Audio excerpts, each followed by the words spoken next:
is the brand new Honda Civic Type R. It's also known as the FL5 and it is the successor to the FK8. Now it looks tamer, it's a bit more refined than the previous generation, but it is also more expensive. At over $72,000 here in hot, humid Australia as a drive-away price, it is a pretty expensive hot hatch. But it is cheaper than the Golf R 20 years, which has a little bit more horsepower, and it is definitely cheaper than something like the Mercedes A45 AMG S. Now, why on earth would I compare those all-wheel drive expensive hot hatches, which are quicker in a straight line compared to this? Well, this is faster than those two cars around the Nürburgring. This is a lap time of just over 7 minutes and 44 seconds around the Nürburgring, making it faster than a Lamborghini Gallardo Superleggera, a Porsche 911 996 generation GT2, and of course, faster than a 718 Cayman S and an A45 AMG S, and it's faster than a Golf R 20 years around that circuit. And that's because Honda have worked hard to make this generation of Honda Civic Type R the best front-wheel drive hot hatch you could buy, full stop. And so let me explain why the Honda Civic Type R is the Porsche Cayman GT4 of hot hatches. Now make sure you visit productreview.com.au because there you'll be able to rate and review your own car for other people to see. And you can also read reviews of other people who reviewed their own cars there as well. And so if you're looking to buy a Honda Civic Type R, you can read my review and also owners' reviews of the car to get the best idea of what it's like to live with a Honda Civic Type R, or any car for that matter. And so in 2024, this is what the Honda Civic Type R looks like. So you're getting a hood vent up here, which is functional, it helps with cooling and airflow. You're getting a Type R badge and that iconic red Honda badge up front. And as you can see from your angle here, there is a bunch of vents here at the front to help with cooling of this motor, which had some heating problems in the previous generation. So they've worked a lot to make sure that this engine gets a lot more cooling compared to the previous generation's car, because it is using the same engine from the FK8 with some slight revisions here and there. And you're also getting these ducts here on the side, which feed air to cool down those big Brembo brakes. Now the FL5 generation of Honda Civic is lower, it's wider, and it is longer than the FK8. And a gentleman by the name of Kakinuma-san was in charge of the development for the FL5. Now this guy has a very impressive past. He was involved with the chassis development of the S2000, the 2001 Type R, the NSX R, and the Integra Type R, and of course the FK8 Civic Type R, which he was in charge of development for. So that means you got the guy who was in charge of the previous generation Civic Type R to go ahead and make all the improvements he wants with this generation of Civic Type R. And so that meant when he was developing the FL5 generation of Civic Type R, he had two requirements. One, driving pleasure, and two, focusing on speed. So making sure this thing is the fastest Civic Type R to ever leave the Honda factory. Now this generation of Civic Type R was co-developed with the racing car of the Civic Type R, which means it was co-developed with Honda's racing team and famous tuner Mugen. And this thing was developed on the Suzuka circuit, the Nürburgring, and this circuit called the Sabuka circuit, which is a club track where more amateurs would go ahead and race. So this thing was developed at some very serious tracks and also designed to be very pleasurable to drive at your local smaller track day. Now tires have gotten wider up front. We're going from a 245 to a 265 width tire up front, and these are some very sticky Michelins. Now compared to the previous generation Civic Type R, these are actually smaller wheels. They look great, and I love the red Honda badge in the middle, but they're only 19 inches instead of 20 inches compared to the previous generation. But that should help with ride comfort because we're getting a bit more sidewall there, and it should mean that even though this is a stiffer car, it should ride just a little bit more comfortably over rough sections of road. And impressively, we're getting 350mm front ventilated Brembo brakes, which look great, and they should do a good job of stopping. But interesting to note that the rear brakes are only solid discs, but they are still 305mm, so they are a big set of brakes. Now there have been some suspension tweaks here, so the idea is that it is a stiffer car, but at lower speeds, it's similar stiffness to the FK8 generation Civic Type R, but at higher speeds, it is going to be the stiffer Type R. And so that means changes were just made to the bushings and lower control arms, and also camber stability was improved. And you can see this impressive negative camber as you look down from the front fender to those wheels. And the idea was just to help maintain a larger contact patch with the tire on the ground when cornering at high speeds. But of course you have adaptive dampers on this car, so it won't be stiff all the time if you don't want it to be. Now we actually have some lower canards underneath the bumper here which help direct air, and there's a lot of air smoothing along the side. We have these vents here to help relieve relieve pressure in the wheel well and also direct air down the side. And we have a little garnish down here which helps direct air around those rear wheels. Now, in the previous generation car, there was a bit of a body kit that stuck out here on the rear fender, but that was actually a bit too thick and it created a bit of a disruptive airflow. So instead, for this generation of Honda Civic Type R, Honda have gone ahead and actually smoothed that out, so it means that the airflow should be nice and smooth around the rear wheel. And compared to the FK8 generation of Civic Type R, there's been lots of structural enhancements underneath the skin here. It has 3.8 times more structural adhesive applied to critical areas, and it has a lot of aluminum and high tensile materials throughout the chassis. Now, here's the thing about using those materials is that you're most likely going to see those on higher end cars like BMW M cars and Porsche's cars, and something that you wouldn't really expect from a hot hatch like this that costs less than $100,000. Now, of course, we've got to talk about the aero elephant in the room, which is this giant rear wing here, which looks great, much better than the FK8 generation's car. I think this looks more serious, and also this should provide a nice amount of downforce at higher speeds over the rear to keep it nice and stable at higher speeds. And it is so big, in fact, you cannot see it from the rear view mirror on the inside. It's actually taller than that, so you don't have an obstructive view out back, even though it looks like it's blocking the view out of the rear here. Now, the last Honda Civic Type R had a lot of fake vents, and it was a bit annoying to look at, but instead Honda got rid of them all, except these ones down here. But these ones aren't too fake because they do house the rear reflectors. Now, you get a Type R badge here, a red Honda badge here, and also some cool lights here at the rear, but unfortunately, you only have halogen indicators, and it sort of loses that luxury upmarket feel that the front LED indicators give. Now, all that air traveling at the front and the side of the car has to go somewhere, so here at the rear, we have a more aggressive rear bumper, and of course, we have this triple exhaust setup, which is all designed to help with air smoothing out the back, and of course, we have just a fantastic exhaust system to look at. I love the Civic Type R exhaust setup because it's so unique, and I really love the design on the latest generation Civic Type R, but unfortunately, it doesn't sound too loud compared to other hot hatches, so take a listen.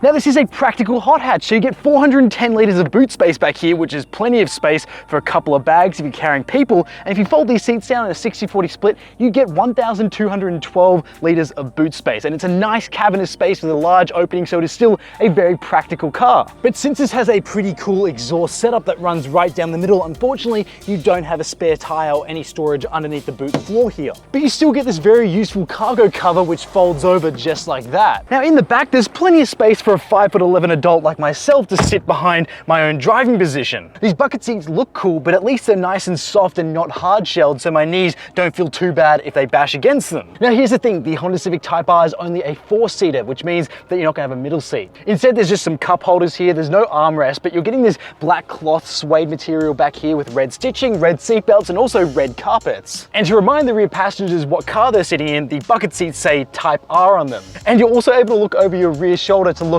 at that giant rear wing to remind you you're sitting in a Civic Type R. Now, there's nice suede on the doors, so that's great for comfort when you're putting your elbow there, but unfortunately, there's no charging ports or air vents back here, so it's a bit annoying on a hot day like today. Now, there's enough space back here to put some giant car seats back here, so you can put 2 car seats in the back, but you will want to get some heavy-duty aftermarket carpets to cover up this beautiful red carpet, which can actually show marks and stains a lot easier than traditional darker colored carpets. Now, talk about a sense of occasion up here. These bucket seats are the most comfortable bucket seats I've sat in ever. They are very supportive. You fall into them, which is a shock to passengers, but they're not rudely presented with these harsh bucket seats. Instead, they're nice and softly padded. They look great, and I love the fact they say Type R on the headrests as well, and they have some pass-throughs if you need to put some track day seat belts here up the top as well. Now, this is the new Civic interior. I'm a huge fan of it. You have this really cool honeycomb vent going across the top here, which has a Type R Civic badge there as well, which actually has an individual number for every single Civic Type R that leaves the factory. So this is number 3704. And because this is the new Civic, we get nice tactile buttons here, as you can hear.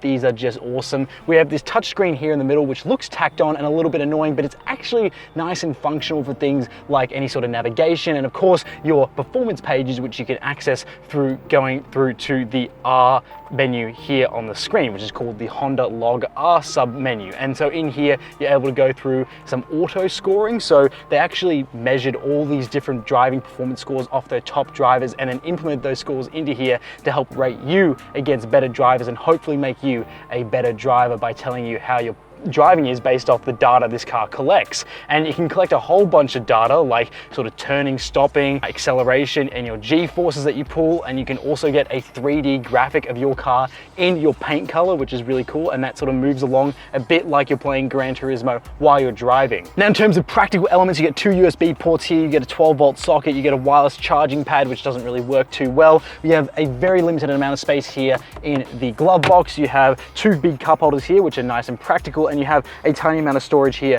in the center cubby and some OK bins in the doors. Now we're getting this nice suede material up here on the doors around the steering wheel, which feels fantastic, and I love the physical buttons everywhere. There is no crucial system here that is locked behind a touchscreen. Everything in here is physical and it feels crispy, it feels great. It almost feels like the LFA of hot hatches with just how much attention to detail has gone into the engagement and interior of this car. And talking about analog, you have these analog LEDs that will rise up across the top of the dashboard to let you know when you're getting close to red line, and it will beep at you before you hit your rev limiter, which is great for track day driving. And this display in front of me looks awesome when you go into the R+ mode or any sort of race mode. It looks great. You have an individual mode and a comfort mode and a sport mode. If you go into comfort and sport, you'll get a more traditional looking gauge cluster, but at least you have some permanent setups for your engine temperature on the left and then your fuel gauge on the right. And I do love the placement of the red engine start stop button here just in front of you behind the steering wheel. Now, since this is a manual, you have a nice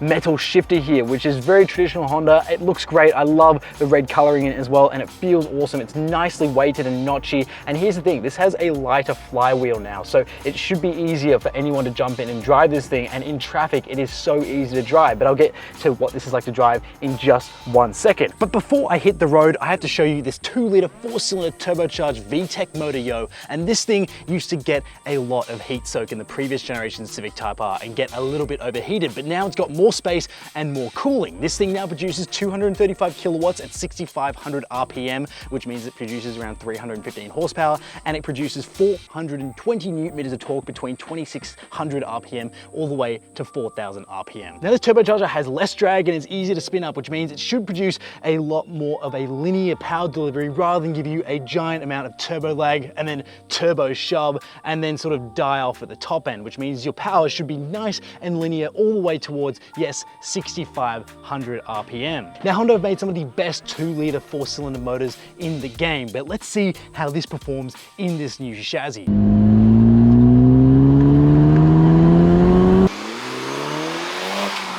Now, thanks to those adaptive dampers, we have a soft-ish ride going on here. I'm driving on an unsealed section of road here, and I'm so glad that Honda decided to take an inch out of those wheels because it just feels a little bit more forgiving on those tire walls. Now, as we rev up, the shifts are nice and easy. This shifter feels fantastic. I love the engagement. I love how it feels in the hand, and this thing is made of metal, so I would be careful in the hot Australian summer leaving this in the sun. I'd probably invest in a sunshade so you don't scald your hand when you hold this thing. Now, that light flywheel also means that we have a really nice and easy to operate clutch. This is possibly one of the easiest performance clutches I've ever used. It is so easy to get into gear and it just feels great. This also has auto rev matching, which you can customize through an individual mode if you want to customize that. Now, this is one of the stiffest Hondas ever made to date. It is definitely stiffer than the FK8 in almost every single way, and it is just something that Honda set out and said, look, we wanted to make this thing so stiff that it's just so fun to drive and very, very communicative and not distant at all from what you're feeling on the road. And to some extent, it works really well, but then I've heard, pushed to the limit, it can feel like that stiffness can upset the car. But here's the thing, I'm not someone who can push this car to its limit. I definitely don't have the training for it, and I definitely am not on the conditions for it, and you won't explore that on the road either. Instead, you'll have to go to a track like the Nürburgring and watch a gentleman do something like this. That was a very quick time, and it just shows how capable this car can be. Now, can you feel that capability out on the roads? Absolutely. That thicker tire width really makes a huge difference, and you're gonna sort of be driving along comfort mode and go, I sort of feel it, but then you go into sport mode and it sort of tightens up a little bit, the steering tightens up and the suspension starts to get a little bit stiffer. Now you can go into individual mode and customize everything that you want, and what I've done is that I've made everything aggressive except the suspension to make it good for back road driving. But then we have a plus R button, and plus R turns this thing into the Honda Civic Type R. You get a bit of fake engine sound coming on here. Now that's not too bad because when you're at speed, I've heard that, you know, most cars drown out and it's kind of hard to understand when to change gears because you're just sort of concentrating on everything else. And engines aren't as loud as they used to be. So that fake engine sound can be good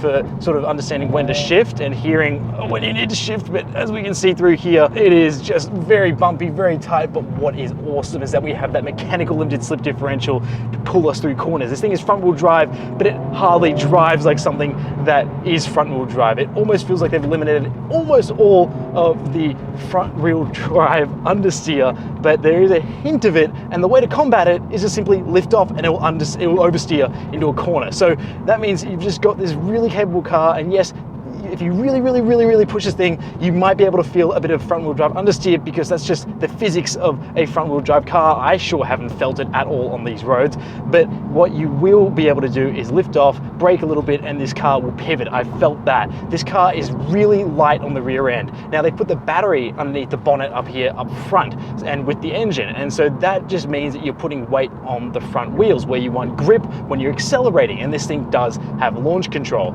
and that means when you go into a corner, you can use that as a pivot point if the back's really light and go into a corner and get some front wheel drive oversteer, which just feels fantastic. Now these shifts are very crispy, very smooth. I love shifting this car, and you get a lot of turbo sound as well underneath the hood. Now that torque figure really helps pull this car forward, but then of course you have a nice high RPM. Now I went on a trip down memory lane when I actually sort of sat in this car for the first time, and I sort of felt the Alcantara steering wheel, and then I felt, you know, how stiff this car can feel, and I went, hang on, this feels a lot like a Cayman 4 I used to drive when I was at work. We had one for sale at our Porsche yard, and yes, this thing definitely has a lot of characteristics that it has. Now, I love the adaptive dampers because, look, if you have stiff suspension all the time, you will get sick of it. I have an Abarth 500 that is permanently on a stiff setting, and it's fine for most of the time, but it just means that daily driving can be a little bit lame. But then when you're driving around in the Civic Type, you can enjoy a stiff setup, but it's not backbraking. It's just giving you a lot of feedback. And what's awesome about the steering wheel is as you enter corners, it swells with feeling. It sort of lightens up when you're at low speeds, but as you go faster, you will get so much feedback through this wheel, and it is so intoxicating. And then also these bucket seats help translate a lot what's happening through the chassis of the car and what's happening on the road, and that again is intoxicating, and you feel connected with the car, and you feel like you're having a very positive driving experience. And yes, this really plays into the fact that this car was meant to be focused on driving pleasure, and this is what sells the Civic Type R to me, is just the engine. I love this 2-liter 4-cylinder VTEC turbo motor. It is really quite nice. I've heard people say it doesn't sound that good, yada yada, all this sort of stuff. I go, 4-cylinders never really sound that great unless they've got a whole bunch of mods on them that don't really come from factory anymore. But this, for a factory motor, feels and sounds great. It's very responsive. You're getting a lot of response out of that right pedal, and it feels great. These brakes as well. If I go to do an emergency stop in 3, 2, 1, and we're braking, oh, this thing hooks up really well. Those Brembos feel fantastic.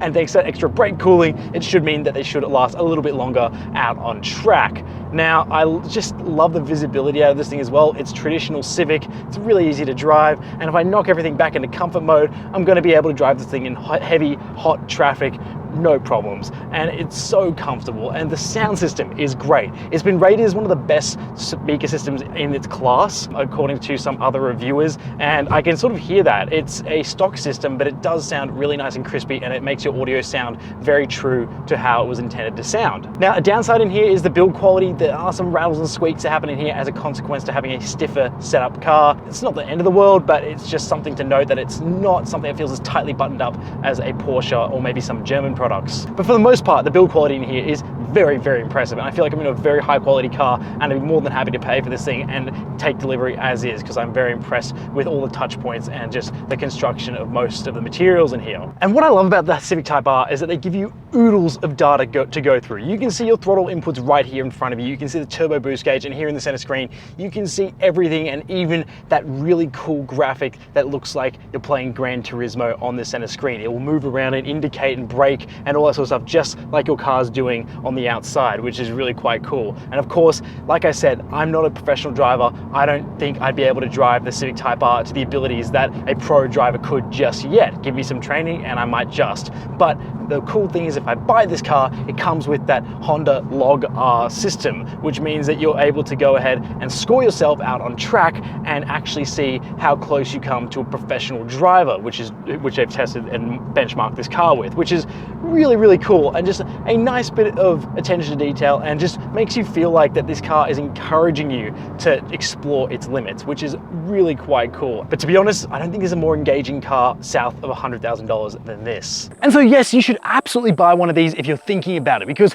this is probably going to be the last petrol-only Civic Type R until they go and electrify it with a hybrid powertrain or go all electric, which sounds a bit scary because this thing feels so pure in its driving experience. It's really engaging, it's a lot of fun, and yes, it is definitely fast, and it punches above its weight in its performance because yes, it is faster than some very expensive hot hatches that this thing is priced below. Now, I would personally go and buy one of these because I love the attention to detail, I love the driving experience, and this definitely embodies all the great driving characteristics that make something like a Porsche Cayman GT4 and a Porsche GT3 so attractive. But it also feels like it has that Japanese care and attention to detail like you'd expect from something like a Lexus, or even, I dare say, a Lexus LFA. So if you're looking for the best blend of practicality and also driving fun, it is found in the Civic Type R for under $100,000. And this would be the car I would personally go out and buy tomorrow if I needed a car, because something like a Porsche is definitely priced out of my price range, and other hot hatches just feel a little bit compromised, where this thing feels like it's set out and achieved exactly what it needed to do. Now, thank you so much for watching. If you want to see more car content, follow us on Instagram and TikTok using the handle @ProductReviewCars.